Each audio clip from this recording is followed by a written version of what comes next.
అది జగన్ మీదకి వెళ్ళిపోవాలి.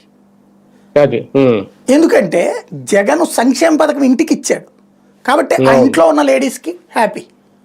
తాగుబోతు బాధపడ్డాడు.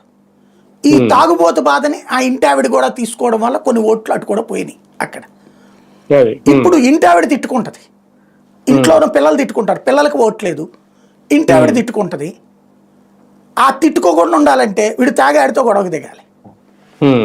వీడు ఏం చేస్తాడు, తాగిన తర్వాత ఇంటికి వెళ్ళిన తర్వాత వాళ్ళ ఆవిడ కనుక ఇదేదనంటే కొడతానంటాడు వాళ్ళ ఆవిడతో. ఈ గొడవలు నడుస్తుంటాయి. కాబట్టి ఈ తాగినటువంటి వాడి యొక్క ఫీలింగ్ ఇక్కడ ముఖ్యం.